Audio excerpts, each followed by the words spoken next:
Hello, my name's Carl, and although I'm an Oasis fan, I don't think I'm going to get tickets to the reunion. I think any of us are at that price. Because I'm too cheap. Yeah, I think that's fair. I'm Helen, I'm an author, and I did see Oasis. Oh yes, I did, at Newcastle Arena. And so did I. Maybe not the same gig. But probably not the same gig. I don't think did we know each other then? No, we did not. No, that was in No, my we couldn't school be years. at the same gig. Could have been the same gig and not known it. I am an author, obsessed with all things culture. Cast with my friend Carl about 90s culture because we kind of both were there at the same time, but maybe just slightly different ages, just slightly different age brackets. So he's kind of the Gen Xer of the room, and I'm kind of the X-ennial, so yes. The elder millennial. And I'm the baby Gen X. Yeah, I'm right on the cut. Oh, you seem very keen to underline that. Okay, yeah. So I am the older millennial and you are the baby. I mean, Gen there's X. a little bit of debate. I don't want to mortify you, but there's certain ones that put you in the Gen X category, which obviously you will fundamentally reject. But I think I do fundamentally reject that assertion. The general cut-off is 1980. I'm an 81 baby. Yeah, so we're coming at it from slightly different perspectives in that Carl can actually remember 1991 very well. I'm old, and as is old, and I can kind of sort of remember it. So we're going to go through these songs now that have been selected as the most popular ones worldwide for 1991. And we're going to start with January.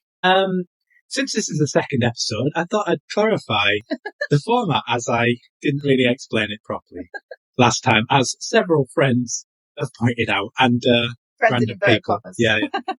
This format is inspired by a YouTube video that I watched by a YouTube channel called Boogie, which I will be linking in the links. And basically he does the most popular music from his research of every year from 1980 right the way to 2022. And I just thought that this was a good format.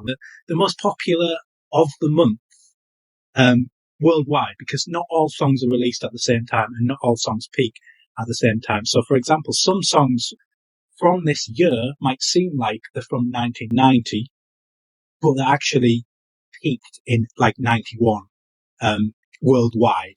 And back then, a lot of the charts were made up of songs that entered the chart really low and then climbed the charts as the weeks got more exposure to the song and then eventually went to number one. Whereas lately, a song comes out, it goes to number one, first week, second week now, and it wasn't in the case. So that might explain why some of these songs you'd be like, that was a 1990s song. It was the same with last year as well. Some of the songs came out maybe like in 89. I think particularly Phil Collins, the first song that we featured came out in 89, but was more prominent in January. So that was a long-winded way of me explaining it. I haven't totally explained the format. I mean, I think that people get the basic gist, and if anyone's going to be that pedantic about it, well, what can we say? This is not a very pedantic podcast. Yeah, it doesn't matter what you do in life, whether you do it well or badly.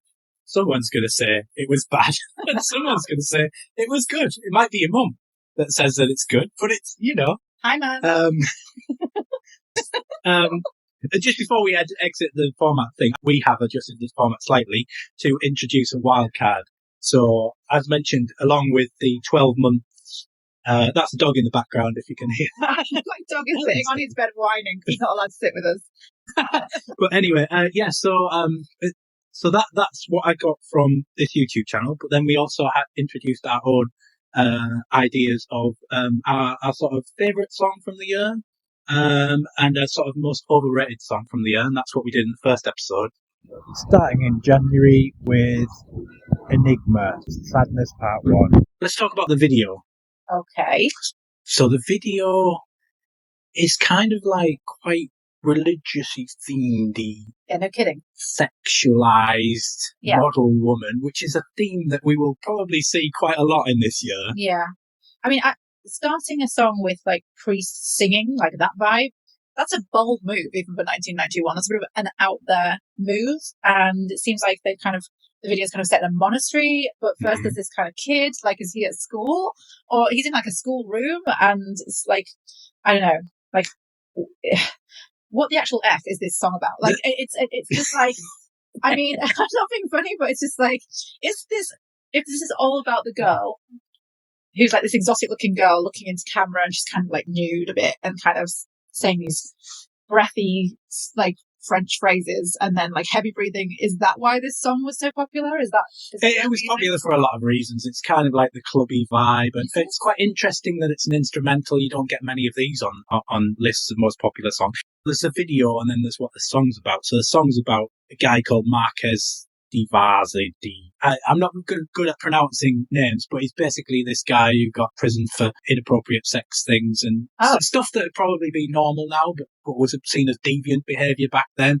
The woman represents his sexual desire, I think. And there's a lot of sampling going on. There's a lot of influence from this, and this samples James Brown and Soul to Soul. Yeah, he's a famous person of the past that I've butchered the name. It's not the last song on this list that samples Soul to Soul. Okay. Quite a few songs. And even there's a song on this list that samples this. So this samples another song, and then this song sort of samples this. It'll be explained later. Is anyone else feeling dizzy? The thing is about this is that I don't remember this song at all. I mean, in fairness, in 1991, I was like, I don't know, like 9. So I wasn't in the club scene then, which I guess is who this is aimed at. But I don't know, that kid in the video weirded me out like the second I saw it. It is weird. He's having this really weird dream, and it features this woman who's kind of like heavy breathing. I just think, what is this? I do remember it probably because my sister's probably played it at some point. I mean, it sold 12 million, so it did well. Yeah, so like, 12 million people have this. But it was also recorded in Ibiza, and a lot of Ibiza vibes have this sort of I get that.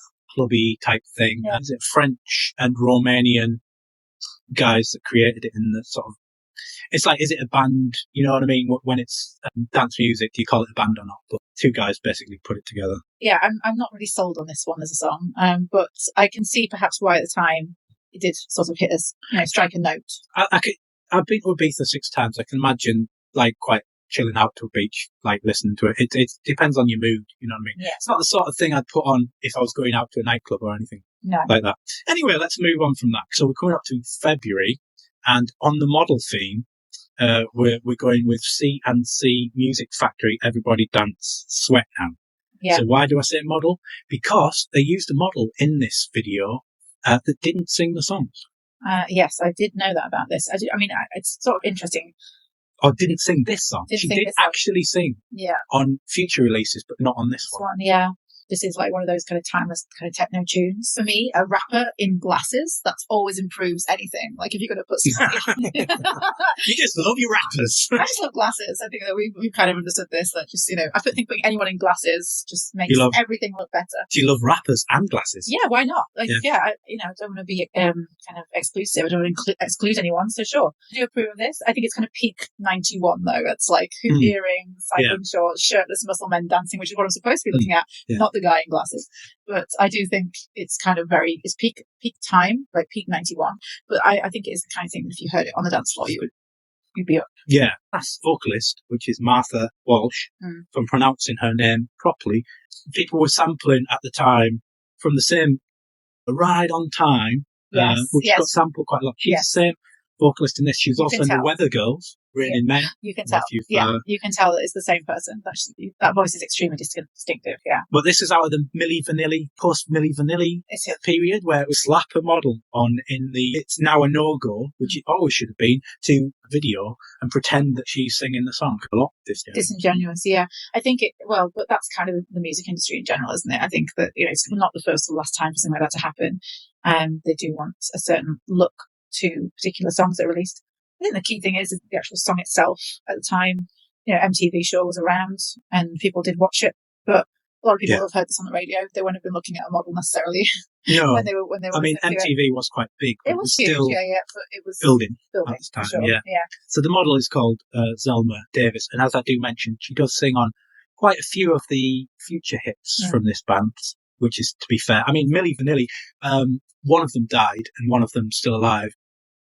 He actually sings his own stuff live and almost sacrilege, does a better job than the guy that was actually singing in the studio and they were pretending that was singing. You might not believe me, but just search it on YouTube. There's loads of videos on it. So, Time Out magazine, I think it is, had it as number 4 best party song. Wow. And it was remixed by Bob Sinclair. Do you remember him? 2006. No, I think I'm too young to remember 2006. I can't remember 2006. I'm an old man. Borat's favourite song. in Ali G in the House, which I never watched. Did you watch that? No, I did not. Sadly, never got around to that one. I'm No. sure it's an epic. And my last fact for this, the final one of this section for March, is Gloria Estefan coming out of the deck. I'd actually forgotten how absolutely honeyed, just very, very sweet, very, very flowing Gloria Estefan's voice is.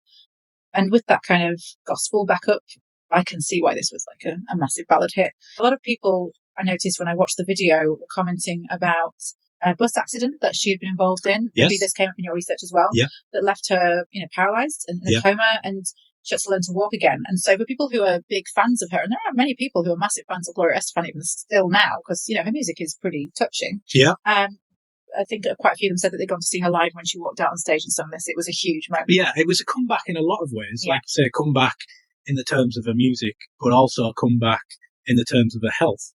Because what actually happened, I believe, is she was on a tour bus and an 18-wheeler crashed into her. Now, I had to look up what an 18-wheeler was because I didn't want to look stupid on this podcast. Does it have 18 wheels? I'm just wondering. Well, are there actually 18 wheels, or is that just a misnomer? I thought, it's just going to be a massive truck, isn't it? But it's actually a tractor with a trailer on the back. But the key question is, does it have 18 wheels? Is that a... I do believe, yeah. I'm a gamer, and there's a game called 18-Wheeler, and it's known as the worst game of all time. So that was my reference. But you seem to be dodging this 18 wheels question. You clearly didn't count the wheels, which is really disappointing to me. Yes. Anyway, we're not making a light of an accident. We're making light of each other. Yeah, we are making light of Carl's poor attention to detail. Before anyone thinks that I'm making light of that accident, I really am not. Thank you, Carl. I think this is a really huge deal, this song, for Gloria Estefan fans. And I can understand why. I do think it's a lovely song. Yeah, it's a nice written by her husband. She had some sort of contribution as well. She basically said, although this accident happened to her, she hates the idea of a pity party. Yeah. So this song was like an uplifting sort of idea.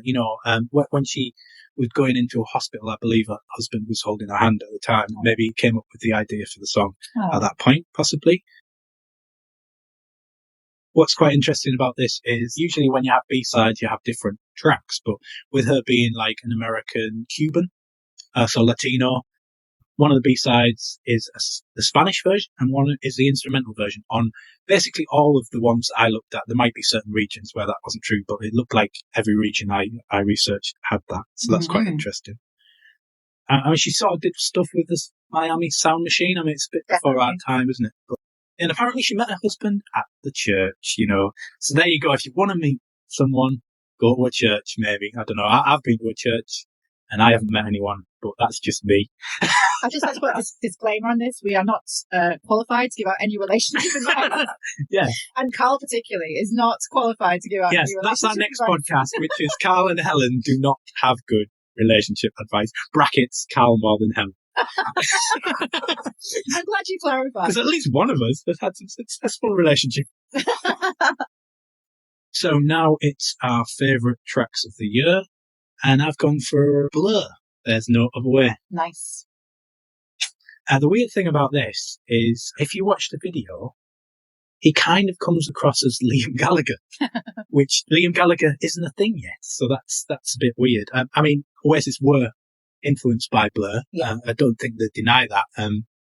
And one of the reasons I picked this song, it is a good song, but you felt that was worthy of note.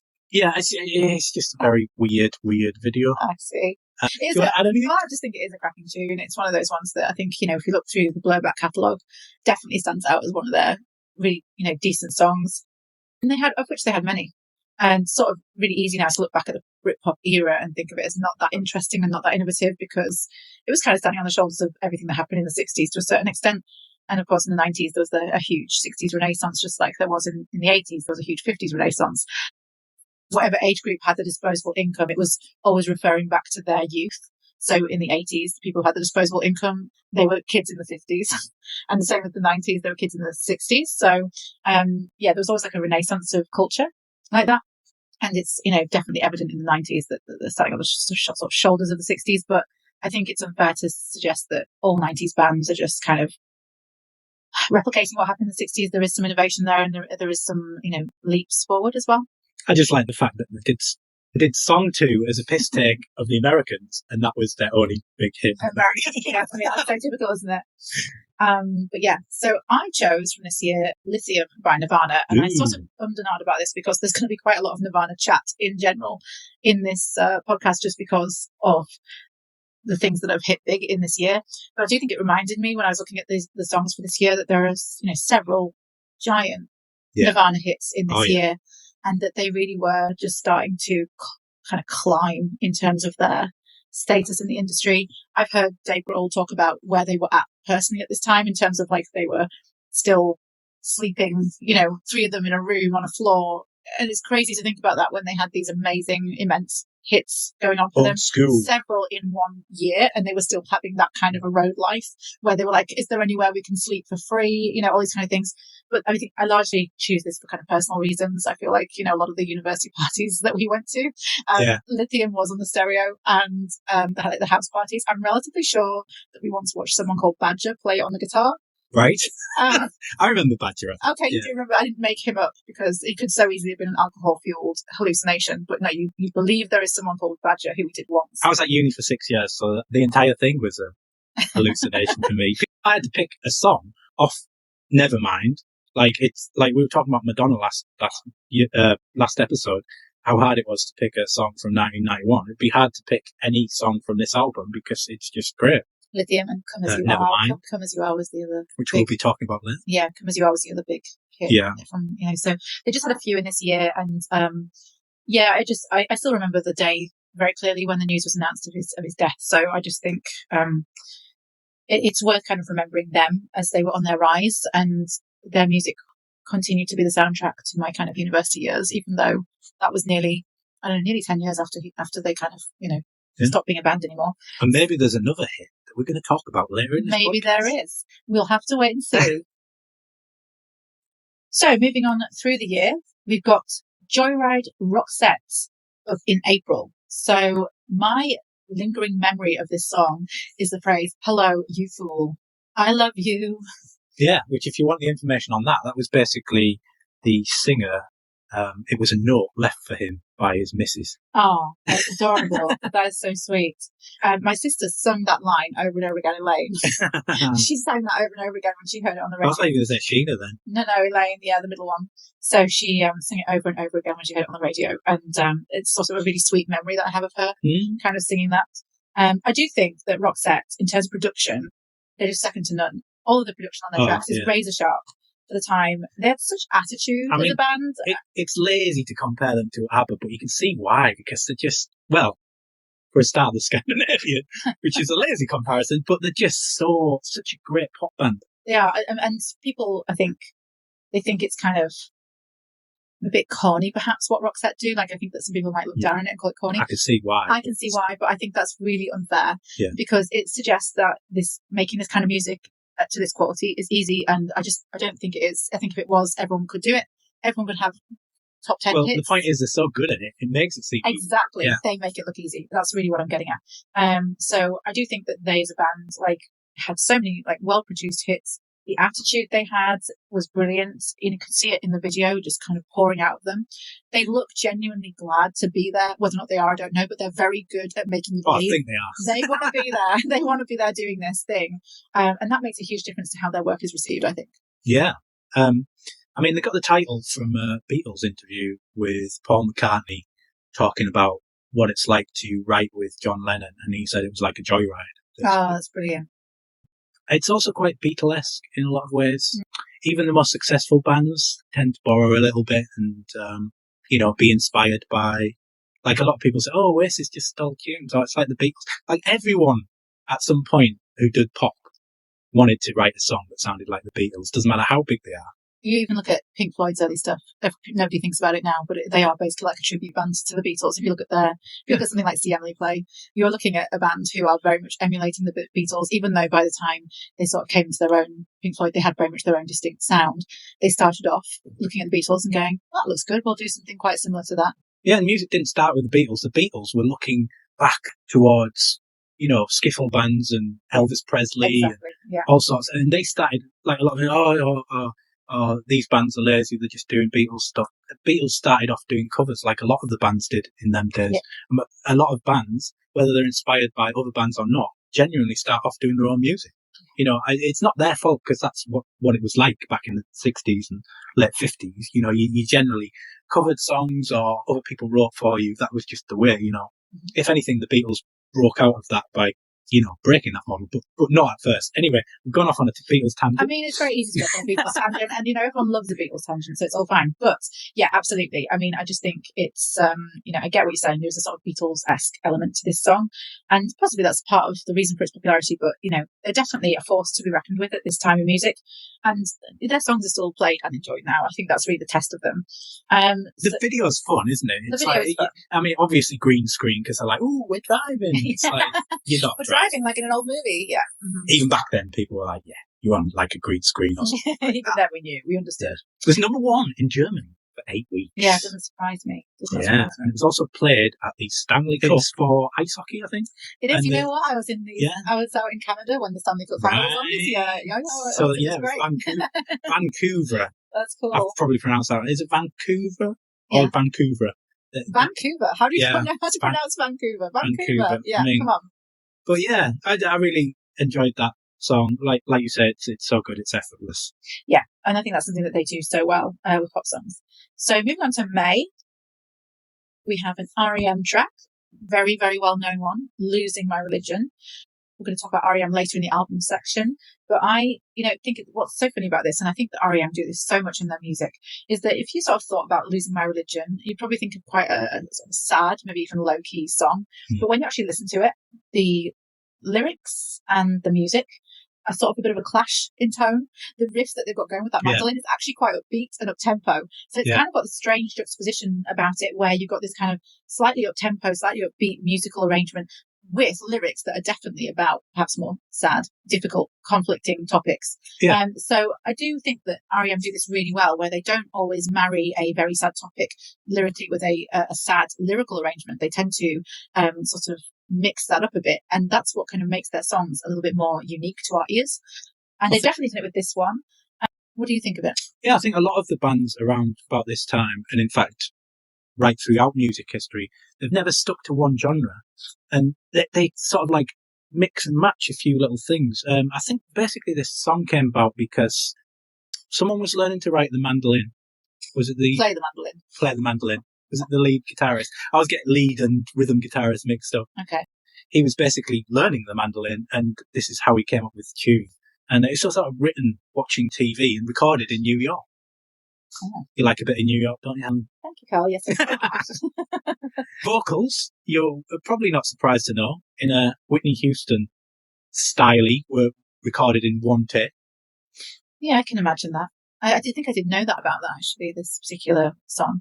See, the video has a lot of religious themes, right? So it's very confusing because you're like, oh, right, okay, losing my religion means I'm losing my religion. But it absolutely does not mean that. It means being generally frustrated and losing your civility through generally unrequited love. That's kind of the story in this song. Mm.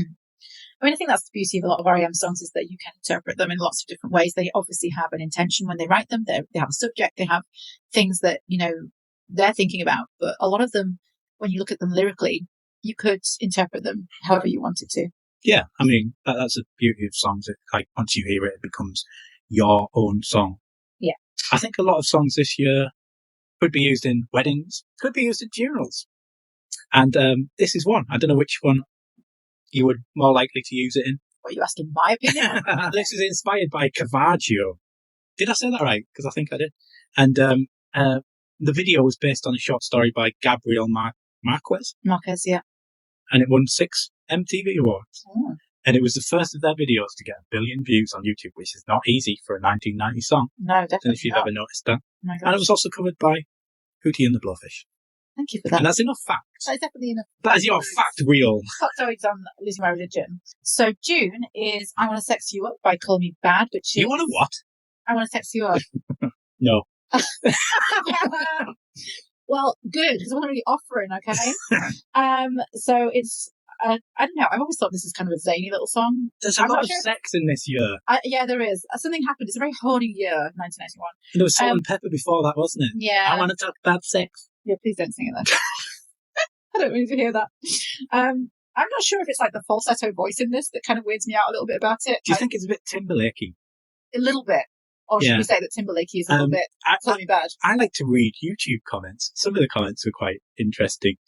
Boy band from Wish was my favourite comment, which is a bit nasty. That is harsh, but I totally get what they are getting at. Yeah, because in the early days of boy bands, believe it or not, it was more important to actually sing than look good. Amazing, isn't it? Imagine a time where that was the case. Who could have ever foretold that? Controversial at the time because a woman looks like she's going down on someone. And they talk about sex, you know. All of these things were very controversial in 1991. I don't think they had a massive career after this. But it doesn't totally shock me. It doesn't totally shock me that they didn't have a massive career. No, but I wouldn't be surprised if they were like, you know, an inspiration for later bands. And bands like Boys to Men. I don't know if they came out before them or after. Or probably whatever. better something to check them before you start making sweeping statements on a podcast. Well, I think they did. I just didn't want to say that they did, because in case some pedantic person told me. Keep digging a hole. Yeah. This for me is probably one of the least interesting songs. Let's move on. Unless you want to add something. No, I think it's a little bit of a strange song, but I think the boy band from Wish thing has it pretty much well summarised. So this section of the show I want to call the worst pick of 1991. Carl wants to call it the most overrated. I don't think I have picked the most overrated song. I think I've picked the one that I'd rather not listen to. So the thing that I think is kind of the worst song. So my pick is Jason Donovan's Any Dream Will Do. See, I didn't even get the song title out and you just started laughing. I didn't even know this existed. That's why I didn't pick it. You didn't know that existed? No, I knew it existed. I just didn't know it existed in 1991. I thought you were a Neighbours fan. You didn't keep track of Jason Donovan's pop career? Someone else made it a long time ago and they just slightly altered it, didn't they? It's Andrew Lloyd Webber. Yeah, it's from a musical. And it's Jason Donovan singing Andrew Lloyd Webber. Yeah. And I remember it coming out. I remember I was a Neighbours fan at the time. I was, resisting the urge to start singing this song because I don't want to get sued. No, we will get sued. So nobody's going to sing the lyrics. And it is, before Andrew Lloyd Webber's lawyers get any ideas, it is just a personal preference. Can I say, that's not copyrighted? No. So it's just a personal preference that I'm stating. It is nothing to do with objectively saying this song is terrible. It's just that I would prefer never to hear it again. And I just think it's, again, like, there were other things that they could have been doing with Jason Donovan in his pop career than getting him to sing an Andrew Lloyd Webber song. It's not my favourite. Yeah, it's mush. It's not an original song because it's already, existed in the world before. I don't think he did any original songs. They did hear me like things like Seal the Kiss. That I don't think that was original, was it? I think he did a lot of covers. I mean, like I said, this was probably post. If it was an original song, Waterman and all that. Yeah, I was going to say if it was an original song, then it was definitely a song that was basically manufactured for him to sing. I'm trying to focus on this song, but the thing that's coming in my head is Too Many Broken Hearts, which I like that song, and that's not this song. So no, it's not. That's a halfway decent pop song, but it's still in my head. Yes, I understand. So that's my pick. And what's your pick? My pick is, and everyone is going to scream at me for this, because this was a big hit this year, and a lot of people liked it. It's Extreme, More Than Words. Oh, yeah. Now, why do I not like this song? Now, I acknowledge it's a good song, but to me, Extreme were this metal funk band that came up with, like, cool, rocky, edgy songs, one of which being Get the Funk Out, which sounds a little bit like a swear word. That's not the reason I like it, but it adds that little, if you watch that video, and then you watch this, you're like, is this the same band? Are these the same people? Now, even I can tell that this has got hit written all over it, but do you know what the record company said? They said, do not release this song. Now, I can see why. It's not because it's a bad song, but some songs just kill careers in the sense that if you wander too far away from your demographic, you go into areas and be like, I can do this, that, and the other. But a song just becomes so massive that that's what you're all about, and you're a genre that's miles away from that. That's going to be an albatross around your neck. And in fact, that's what happened for them, because they got to a point where they didn't want to play it live. People turn up, they want to hear the hits. Doesn't matter whether you hate them or not, because you're sick to death of them, you've got to play them. And that's the bed that they're made with. This song, in a lot of ways, it's a beautiful song. It's, the video is black and white, which gives it that certain edge. It's stripped down guitars, but I just think it's so basic. I think it's the sort of song that they should have given to another band, really. Yeah. So yeah, I feel like a lot of people are going to disagree with me on this, because we're talking about wedding songs and funeral songs. I'm sure this is probably more of a wedding song than a funeral song. But, yeah, people can feel free to write in the comments how hard they disagree with you. Helen, if I die first, please don't play this at the funeral. Okay.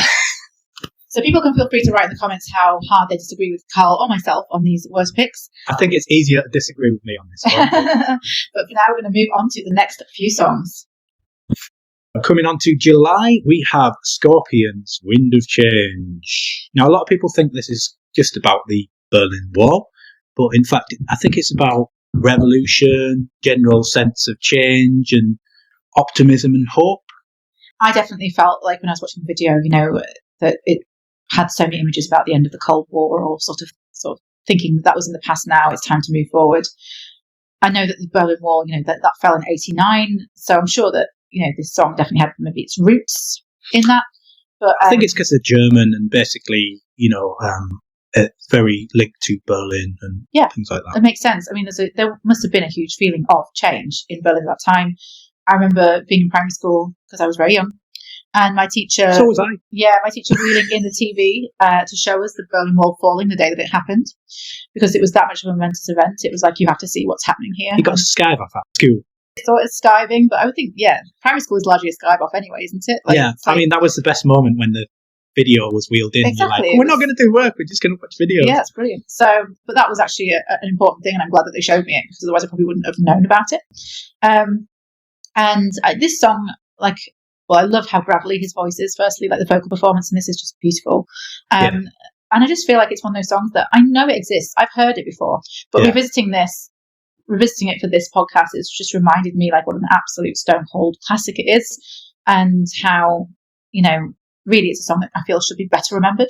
Yeah, I mean, we were talking off the podcast about songs that you necessarily didn't like or hated or were apathetic towards, and then listening to them later and seeing them in a different light.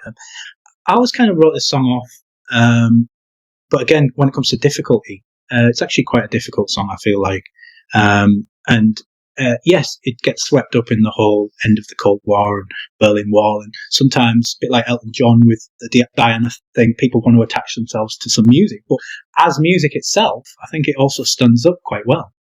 Did quite well in the UK as well. People just think of it as a European hit, but it got to number 4 in the USA, so it was widespread hit, not just in Germany and places like that. Yeah, I get that, and I think it doesn't surprise me that this touched people and really spoke to them at the time. I can really imagine that. And I, for one, I'm really glad to have had the opportunity to revisit it, just to do this podcast. It's reminded me that the song exists. It really beautifully captures a moment in history, but it also is kind of an uplifting song regardless of when you're listening to it. So I think that's a lovely thing. Yeah, there's a Ukraine version apparently now, which was recorded with, I think, at least some members of the original band and some other people. And also it's widely known as a conspiracy theory that the CIA helped write it, apparently, which is completely untrue, according to the band anyway. I don't know. I think it may be untrue according to the band, but the CIA definitely did get songs written for propaganda purposes. So propaganda exists? Yeah, so I mean, I don't know exactly the ins and outs of it, but I do know that, shall I say, there are rumours. I can't say categorically. Yeah. I don't want the CIA. I mean, CIA we don't know. Is this going to turn into a conspiracy podcast? No, it's not. But if we just talk about facts, apparently the idea came to the lead singer, when he was in Moscow and he was looking at the Gorky Park River, and that's officially where it came from. But unofficially, we don't know. We don't know. So August, this is Bryan Adams, Everything I Do It For You. Is that in brackets, that bit? I think it is. The second bit, I think, is in brackets. I think if you say Bryan Adams, Everything I Do, most people know exactly which song you're talking about. I just remember this being at number 1 for ever. Yes, so it was number 1 for 16 weeks in the UK, but in Europe, in the European charts, it was number 1 for 18 weeks. Oh my God. I mean, and I do, having revisited it and trying to forget how sick I was of hearing it at the time. It's a great song. It is a good song. It's a really great song, and his vocals are lovely. They're so husky and gentle and warm. It's perfect for a romantic song. Obviously, it's teamed with the Robin Hood film. Yeah, we got gaslit a little bit because we're trying to find the video, which we thought was like Robin Hood in the background and all that, but we can't find I know it. that video exists. Okay, I saw that video in. Please tell us it exists, and we just didn't dream this. If you can please confirm that we did not dream this video up like separately in our own brains and somehow came together 20 years later to make a podcast. So there was another video, which is, it's just him playing a gig to a lot of people. And which is fine, but it's not the same as having the movie put into it. And again, I think this is one of those songs like we were talking about Roxette earlier, that people will think that writing a song like this is easy. And actually, it's not easy, because if it was, again, everyone would be doing it. If everyone could write a love song like this, everyone would be doing it. And it's not easy, definitely. But what you've got to remember is years and years of practice and talent and experience can give you marvellous things. And apparently this was written in 45 minutes. Believe that if you want. I don't know. That's what I was told. So that's what I'm saying. Not impossible. Not impossible. But, like I said, it's not that 45 minutes that you spent writing the song. It's all the years of practice of writing songs and performing and understanding music that goes into being able to get something out in 45 minutes. Because I think this was commissioned for the film specifically, so this wasn't a standalone song. And if you want to know the countries where it wasn't number one, that was Italy, Panama, Spain, and Zimbabwe. So if you want to move to one of them countries, maybe you'll never hear that song again if you don't like it. But as we've established, it's a great song. Yeah, it's a great song. Yeah. Okay, so moving on to Metallica, Enter Sandman. Which is the month of? September, yes. Note to self, write down the month. So, this is so Metallica, because the Sandman is a mythical beast. We'll say beast, because that's how they interpret it, but it's actually a benevolent folk tale, where it's generally quite nice and kind and, gets children off to sleep. But no, not for Metallica. No. They've decided that it's somehow Freddy Krueger. Yeah, they don't have benevolent creatures in their videos. I think I said, when I was listening to this again, it was something that I didn't hear back in 1991. Metallica were not on my radar when I was 9 years old. No, it was me neither. Something that I heard later in life. But when I heard it again, I just feel like metal bands get a reputation for just kind of screaming down the microphone and not really having any tune or melody. And that really isn't the case for Metallica, or, particularly not with this song, I think. It wouldn't be my genre of choice.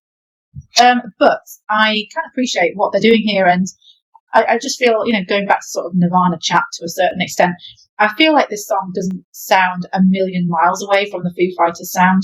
And, indeed, when I looked it up, found out that Dave Grohl himself was a very big fan of Metallica, that he sent off for their album on cassette in 1983 and, loved it. And I think that when you love bands like that and you're a musician, it's only sort of natural that they're going to get influenced in one way or another by them. So I did feel sort of slight Foo Fighter vibes from this song.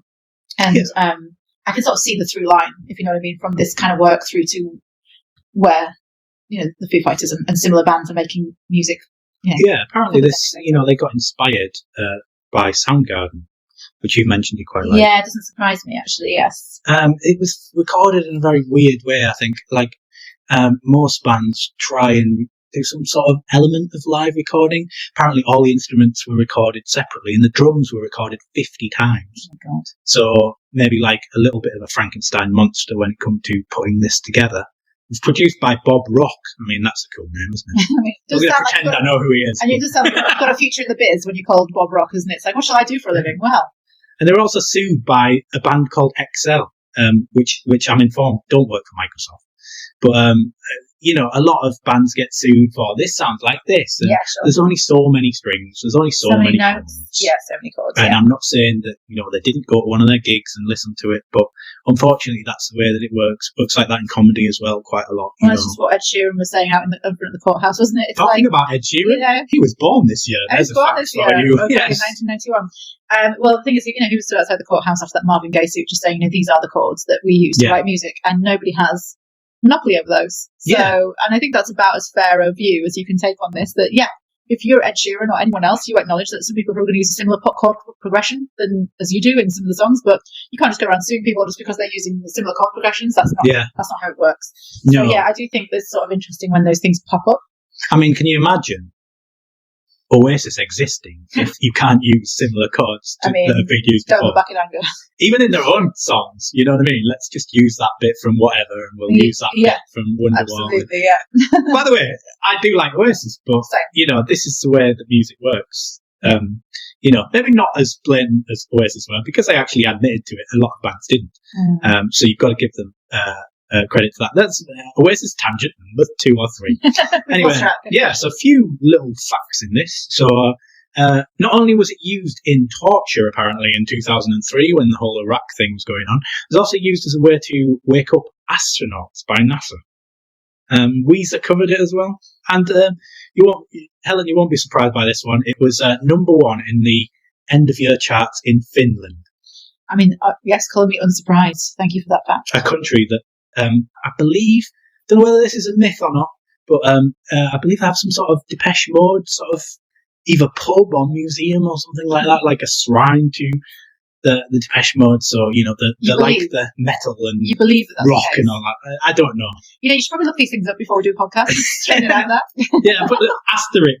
Asterisk next to, I'm not sure if this is absolutely might have learned that in a fever dream. Okay. Yeah. And apparently it's also, a lot of these songs are going to be used as entrances to the darts or the football or whatever. Apparently this was used as entrance music to Brentford and the Welsh rugby team assembly or something like that. And I think that's enough facts from me about that. The next portion of this podcast is a new addition to the episodes, and we're going to be picking a wild card choice, and that is we're going to be picking something perhaps from a different kind of media, but still musical related. An example of this is I'm going to pick the song Only the Lonely by Roy Orbison, which featured on the soundtrack of Only the Lonely, starring John Candy, Ali Sheedy, and Maureen O'Hara. For those of you who haven't seen this movie, I'll warn you right now that it is definitely a movie made in its time. Maureen O'Hara says some very non-PC things about race, but that aside, it is quite a sweet romance about John Candy having a slightly overbearing mother in Maureen O'Hara who, has these not so PC at all views about race. And, in the film, John Candy and Ali Sheedy are both appalled by her behaviour. She's kind of shown as this very old-fashioned woman who's very overbearing and wants her son to just stay with her for the rest of her life. And that's kind of set up to the romantic comedy element where you've got Ali Sheedy and John Candy, kind of outcast characters trying to find romance with each other, despite Maureen O'Hara doing everything in her power to stand between them. So that is my pick. What's yours, Carl? My pick is Streets of Rage soundtrack. I just felt like it was a bit criminal to not mention this in this year because it's just so influential in future music creations, and it's just such a introduction to even a genre of music to someone as young as myself. I'd be 11, 12 at the time. I like beat 'em up games, which is what it is, but the Streets of Rage series, as well as known for being good computer games, they're more commonly actually known for the soundtrack. A lot of, a joke is basically it's a soundtrack with a game attached. And the guy who came up with the soundtrack is known as a bit of a genius composer, called Yuro Koshiro. He even created his own programming language just so that he could program certain musical elements to the Mega Drive, the Sega Mega Drive, which this was on. The guy himself, he learned to play the piano at 3 years old. So, bit of a genius. There's a lot of house and funk and trance and all sorts of things in the game, which was not very typical at the time. And as mentioned in the first song that we mentioned, Sadness Part 1, this samples that song in one of the stages, but it also samples Soul to Soul. It might even be the same song that Enigma samples. It's probably a different one, but and it's just great. There's a YouTube video if you want to go watch it, where it's basically like a DJ set in a nightclub just with his songs and the other guy that he did stuff with in the second game, but he basically did all the music for this one. Maybe I'll link that in the links. But yeah, I felt like I wanted to introduce this category because I felt like I couldn't ignore that because it's, if anything, that got me into that sort of music because, like I mentioned in the last episode, my sisters like that, and you tend to not like what your sisters like. So anyway, so that's Streets of Rage soundtrack, also available on YouTube if you search it. Lovely. So moving on now into October, we've got Guns N' Roses' Don't Cry, which we have discussed just off the air, that this is one of Guns N' Roses' gentler songs, lyrically and musically, I would say. Definitely one that strikes me as something that is not their norm. I do think that it's a good song, but it's definitely not the kind of thing that you'd expect to hear from Guns N' Roses. I do remember the video quite vividly from 1991. I do remember this coming out. Guns N' Roses wasn't really my thing at the time. No, and not mine either. That's something that over the years I've learned to appreciate and value their music. But at the time, I was just a bit too young to kind of appreciate that. But this is definitely, I feel like a sort of sideways step for them musically. What do you think, Carl? Yes, it's a good song. In a way, it's similar to the Extreme Situation, so they're out of the comfort zone. But there's still a lot of their DNA in there. It's more, for me, it's more the vocal style that's somewhat out of sync with what they do. Because I just think of Guns N' Roses primarily of the guitar parts, which are still here, and the bass and stuff, but also Axl Rose, basically, for want of another word, screaming. And he does not scream in this song. I mean, it's a beautiful song, but it's not like, it's very ballady, and it was quite cliche at this point for a rock band like them to do this, so it wasn't different in one sense. But apparently it was inspired by Izzy. I think is he the rhythm guitarist or lead guitarist? I'm presuming rhythm because I'm guessing Slash is the lead. This is how much I know about Guns N' Roses. But yeah, basically he went out with this girl and she told him not to cry when she dumped him. So that's kind of where this came from. Mm. And there's also a female vocalist on this, and I'm going to butcher her name as well. Shannon Hoon, I think it is. Yeah. She's in a band of her own. Yeah, it's good. There's quite a few versions of this. I think you get 2 versions on most of the singles, and then there's another version somewhere else. And it's because they've got 2 albums this year because they're greedy. And on each album, there's a different version of the same song with different lyrics and stuff, which is just a bit weird. I think sometimes you can have too many yes men in a room, and you just need like a record executive to go, no, one album. No, don't do 2 different versions of the album on separate albums. But that's just my opinion. Yeah, definitely. I mean, it's very interesting, but like you say, not a particularly sane choice. So moving on then to November. It's a huge album in terms of its enduring influence, and like this one comes from. I'm going to talk about the album soon, but it Smells Like Teen Spirit by Nirvana from the Nevermind album, and this video is it's my enduring image of them as a band. I think just Kurt in that stripy sweater, Dave just headbanging on the drums, and Chris like jumping up and down on bass, and just the cheerleaders. Yeah, it's just a genuinely good rocky grunge song. It's basically their Wonderwall, isn't it? It's like, and I have the same feeling that I have with Wonderwall. It's like, I appreciate it as a song, but when you hear all of the songs, you're like, that's not even in the top 10 for me, or certainly not top 5. That's like, the thing. It's a great song, but they've got so much more than that, and a lot of people just think of them as that. It's like, we're talking about Guns N' Roses, right? I remember going on holiday, and basically, Guns N' Roses to me was a t-shirt. Right? And a lot of people complain about kids now wearing hoodies and not even know the songs. That was me in the 80s. I didn't have that hoodie, but it looked cool. I almost got it. Yeah. So I would have been that kid. And this is, but talking about the song, this got unnoticed. They've been kicking around since the 80s. Yeah. This is off their second album. They've been through several drummers. Yeah.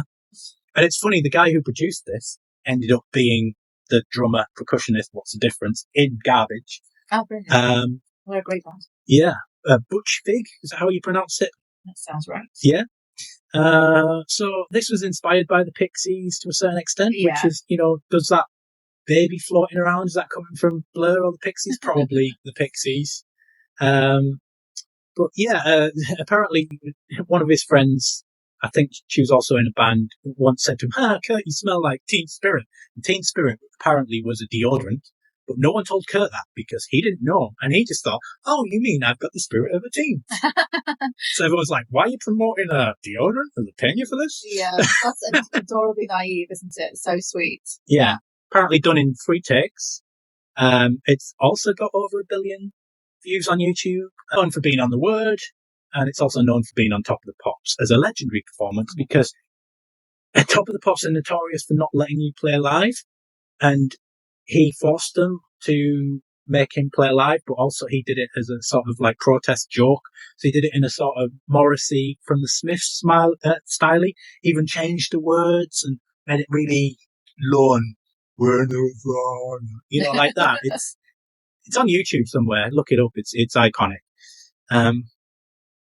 A Weird Al version. I think everyone knows that, don't they? There's a Jewel version as well.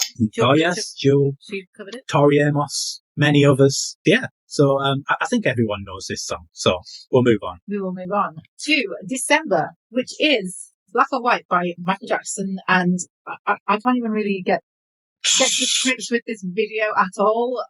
Macaulay Culkin. The short version of the video, which is 6 minutes long. Yeah, exactly. That was the only one I could bring myself to watch was the short version. And like Macaulay Culkin, like channeling Kevin McAllister in the video. To be fair, it's the same dude who did the Thriller video, and I don't think anyone would argue that wasn't a good video. So you can see why. Yes. Yeah. Oh my god. Well, all I can say is Michael Jackson has had quite a lot of influence over this because the Thriller video is brilliant, but this is baffling in all respects, and I don't even recognise it as the work. Not your favourite song of the year, then? Not my favourite song of the year, and but also it's just the video is so baffling. It's like this really weird cross between Home Alone and Back to the Future, where he puts the amp on high to blow his dad like through the roof. It's like, what the hell? Yeah, and then you've got the Aborigine, you've got the tribal people. Tribal, and then we're in Russia. Like I don't know, like it's just a really weird video. So I have to believe that John Landis did not get the final cut on this video. That's the only way I can sleep at night. And especially when it features Macaulay Culkin lip syncing to a rap song. And it's just, I don't know, it's just a very bizarre, disjointed video. What did you think of it? Well, there's some interesting morphing techniques in this, is the same people who did Terminator 2, which also came out in this year. Just wanted to plug that, my favourite film of all time. I can't see it, but I'm rolling my eyes. Yeah, Helen is rolling her eyes. I mean, you talk about Terminator 2 every single time I've seen it. It's 25 years. I've got a poster on the wall. It's my favourite. What can I say? You know what I mean? Tyra Banks is in this video, a young Tyra Banks. Obviously, supermodel and all that, but I know her more from being like bitchy on, is it America's Top Model or something like that? All her classy appearances then. Yeah. Apparently grabs his crotch in this video, just like you do. I was thinking Bo Selector. And he goes, hee, Shimon! All that. Maybe that's where it came from, but I don't know. And apparently, as far as records go, I mean, he had everything, didn't he? He had all the producers. This was never not going to be a hit, but apparently this was the fastest charting single since the Beatles Get Back. There's a Beatles callback. And also, before YouTube, this managed to get like 500 million views. I don't know where they're viewing it. Most people didn't have like MTV back then. No. MySpace in 91? I don't know. No, it seems a bit early. I think it was like it was played live worldwide at the same time or something like that. Anyway, yeah, Michael Jackson, legend. What can you say? He's done loads of great songs. And I do like this, but when you've got so many to pick from, I don't think this is in my top 5 or top 10. No, it's not mine, but I do see why it's record. The video will always be perplexing to me, but I do see sort of lyrically why it should record with people, but no, not in his top 5. Definitely not. And that concludes our list. And now we just need to talk about the top 5 albums of the year. Okay, so the albums are Michael Jackson, Dangerous, Nirvana, Nevermind, Pearl Jam, 10, R.E.M., Out of Time, and A Tribe Called Quest, The Low End Theory. Now, I didn't expect my favourite to be A Tribe Called Quest, The Low End Theory, but it was, because it's just hip-hop, rap, so clever, creative. Apparently Busta Rhymes was a guest on this, and that got him his massive break. It's hard to describe without listening to it, but it's very clean. It's the only one out of these albums that didn't sell that well, but it's just, so influential and widely thought as a great album. and I'm glad I listened to it. I listened to all of these last night, and I had a jolly good time. I think that's great that you sort of listened to something and it's actually been a surprise to you, like which one you chose. I think I went in sort of knowing the likelihood of which one I would choose, just because it was such a cultural touchstone for me and my generation, when it came out, which is the REM album Out of Time. And I feel like this was like a precursor to Alanis Morissette's Jagged Little Pill, not in terms of content, but in terms of ubiquity. I love that album. Yeah, right. So, I feel like everyone from my age group has two albums that you will definitely find in their CD or cassette collection, and that is Out of Time by REM and, definitely Jagged Little Pill, and probably Nevermind. You'll probably find that also. So there's sort of three albums I think you probably find in almost everybody's CD collection. And REM had so many amazing tunes out this year alone from that album, that are still very much thought of as some of the best songs that they ever did, some of the most recognisable songs, also some of the most kind of shiny, happy people. Well, that's the one that I think is the most probably widely received, one that was widely received well. Is that satire? I'm not sure. Yeah, I'm not sure if it is satire. I think that's another great thing about it, is that you can read it that way. It's either the most positive song ever, or it's taking the myth out of positive songs. I think whichever way you read it, you can get joy out of it. So I think that's a really lovely thing. But I do think that, the album was the one that just really catapulted them to fame after several years of working really hard in the music industry and not getting much traction at all. I mean, some traction, but, not as much as you'd think a band like that. I mean, it did pretty well in the 80s, but I think they got a lot of critical acclaim for this album. Yes, exactly. They were finally properly recognised, I think. I mean, I love the album. I love the singing. I love everything about it. But my favourite thing is Michael Stipe's. Is it Stipe? Yeah. Michael Stipe's dancing is just... Oh, yeah. Yeah. You're talking about interpretive dance? Yeah. And, baby. Completely free spirit. Yeah, I get you. So that's my honourable mention album, and I really hope that everyone has enjoyed listening to the show. As you can tell, this is kind of a nostalgic endeavour for us, sort of feeling our way back through the music and the music that was around when we were small and young and still kind of learning about music. Please leave some comments down below about what you think about the music that we talked about, anything from this year that you think we've missed. And we look forward to talking to you again next time for 1992.